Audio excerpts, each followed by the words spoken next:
Every Legend of Zelda has something to the logo. There's always something about it that gives us a hint towards either the story or the gameplay, or sometimes both. The Wind Waker's logo hints towards sea exploration. Skyward Sword hints towards the origins of Hyrule. Breath of the Wild hints towards this ancient Hyrule that has seen decay, and also the story of Princess Zelda. But what about Tears of the Kingdom? What does its logo suggest?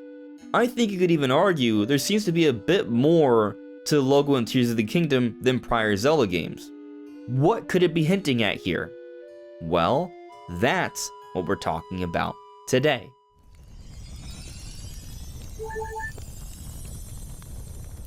Hey, listen! Welcome everyone, this is Andre's Restart, and today we are talking about the meaning of the logo in Tears of the Kingdom. What could it be suggesting about this game?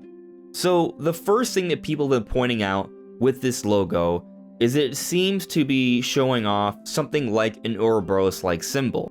If you don't know what an Ouroboros is, basically it's this symbol that we've seen from ancient cultures like from Egypt and Greece that depicts a snake going in a circle eating its own tail. And the idea behind this symbol is to suggest destruction and rebirth, an eternal cycle of that.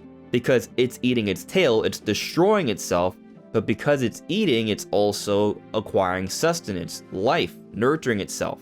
Hence that eternal cycle.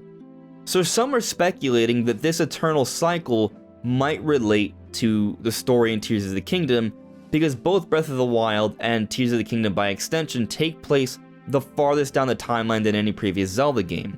And there is this continual spirit of hatred from Demise from Skyward Sword that is recurrent throughout the different Zelda games, and this spirit of hatred for many Zelda games has come in the form of Ganon or Ganondorf, and Link and Zelda have to combat with him throughout the different generations with their different incarnations.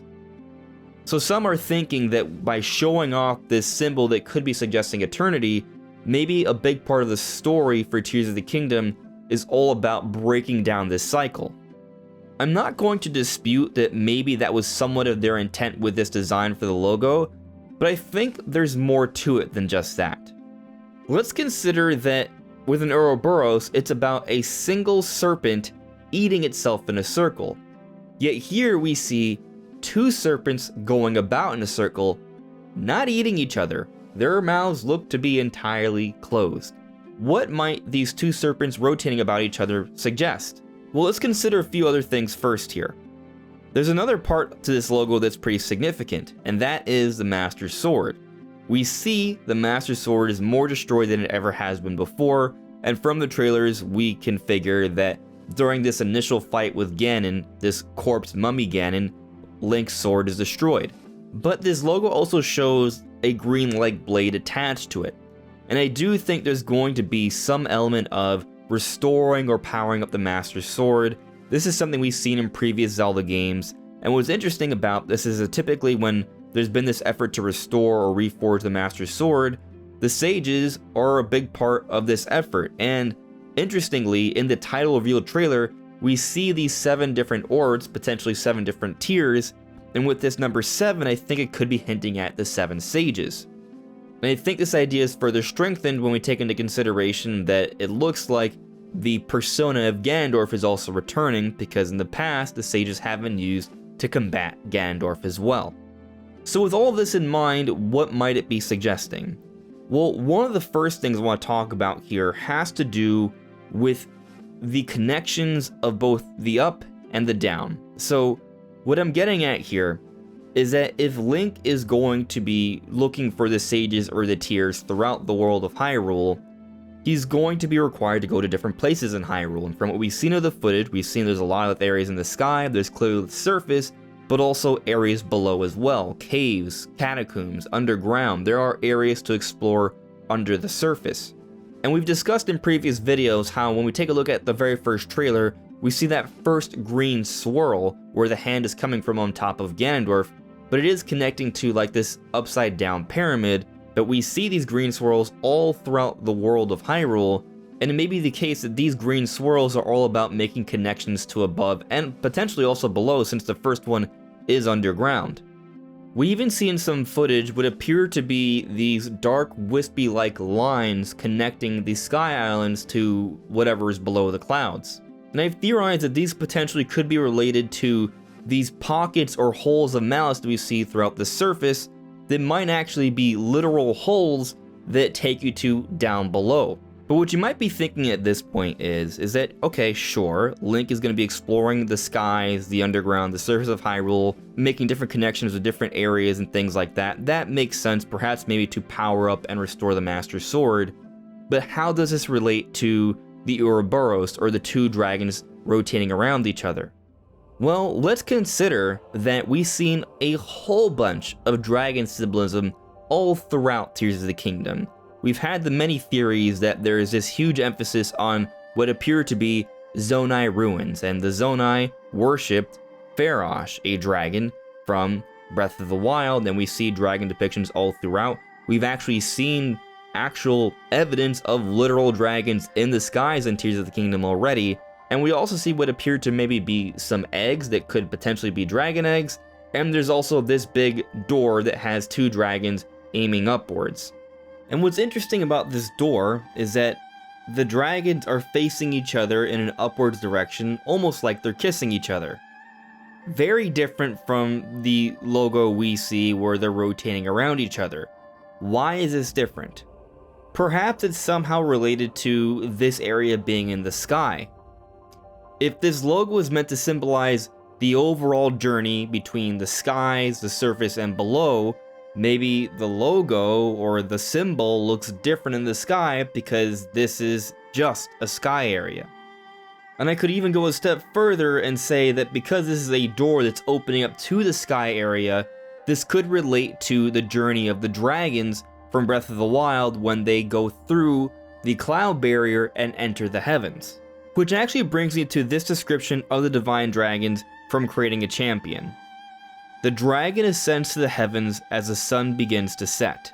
So we see the divine dragons journey throughout Hyrule, over the mountains, from the water, in all sorts of places, but eventually they go up into the skies beyond the heavens, and now we know the heavens, or wherever they're at, as the Sky Islands in Tears of the Kingdom. But the description also states that they ascend to the heavens as the sun begins to set. When the sun sets, what rises? The moon. So while the dragons may be suggesting this idea of the heavens and the above, there's also this big motif of the blood moon. There's this emphasis on it, seemingly more so than what we saw in Breath of the Wild with the blood moon. It seems Ganon's forces are more potent and stronger than ever before. The voice that appears to be Zelda did indicate that Link might not be able to beat it this time around. The forces of Ganon just seem to be on a different level, but they're actually reminding me of something from Skyward Sword. So in the intro of Skyward Sword, it says this: "One dark, fateful day, the earth cracked wide, and malevolent forces rushed forth from the fissure." That sounds oddly familiar to what's going on in Tears of the Kingdom. We see mouths breaking through from underground, going through these different spots in Hyrule, and the forces of Ganon seem stronger than ever before. The Blood Moon seems extremely potent, and we even see this one silhouette from the first teaser that is showing Ganon or Ganondorf looking somewhat Demise-like. Now, I'm not saying that this is Demise, but Ganon is truly starting to fit the role of the Demon King, and he is coming from the underground. It's really giving us strong vibes of an underworld or a hell. And considering that we also have the Sky Islands where the dragons are ascending to, which, according to Creating a Champion, are the heavens, maybe there is this idea of heaven versus hell. It's even possible that the Sky Islands could be something like the Sacred Realm. And what's interesting about that is that the Sacred Realm is said to house the Triforce, yet in Breath of the Wild, the Triforce is mostly missing, save for the very end where Zelda uses the powers to stop Calamity Ganon, but her powers have dwindled, and we don't see the individual Triforce pieces between Link, Zelda, and Ganon. Where are they?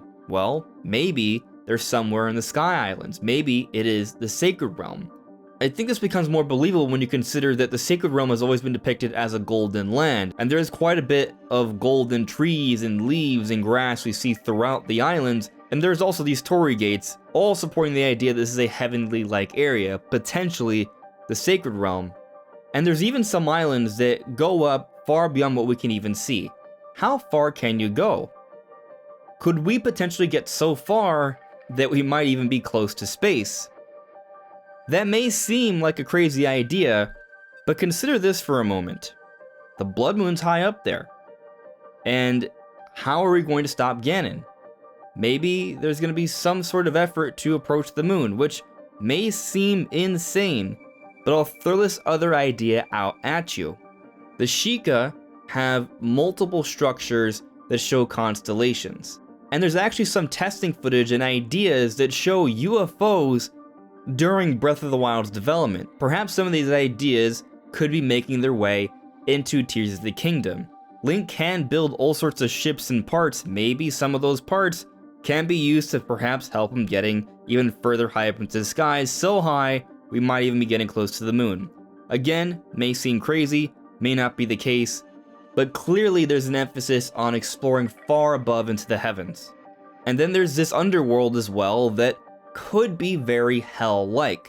A heaven vs. hell motif could be suggested here by the Tears of the Kingdom logo, with a dragon above and a dragon below rotating around each other. And also, similar to how I'm suggesting that the sky may be more expansive than what they've let on, the same could apply to the underground. We've seen multiple different types of underground areas, and I also think there's a decent possibility this could even include underwater exploration as well. A lot of previous Zelda games had underwater exploration. I think this could be in Tears of the Kingdom too. But there's one more component to this idea that I want to get to, and that's Princess Zelda. Zelda falls down a hole. Where does she go? We're not sure.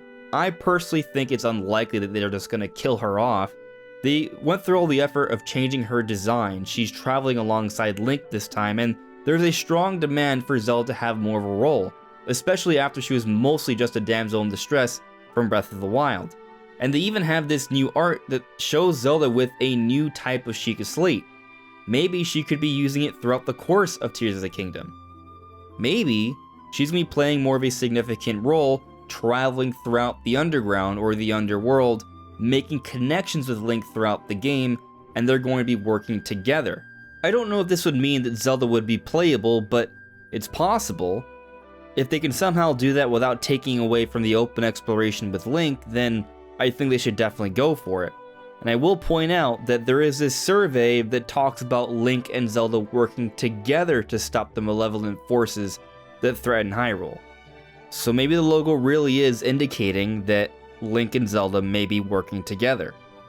Maybe the dragons that we see in the logo are actually depicting Link and Zelda rotating about each other, working together, making these connections on this journey throughout the skies, the surface, and the underground.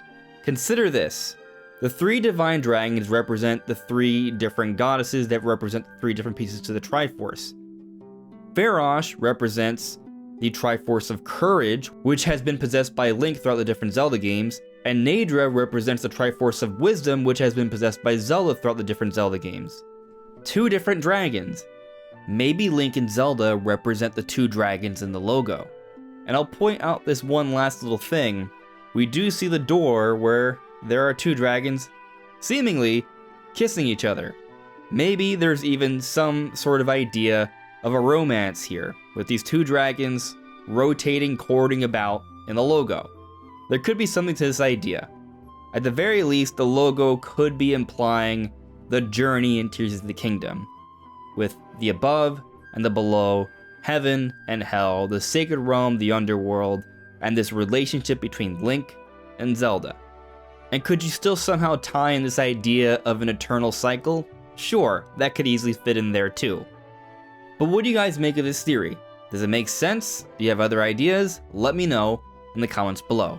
Anyways, everyone, this is Andre's Restart. Thank you so much for listening and watching. I'll see you all really soon. Take care. Bye.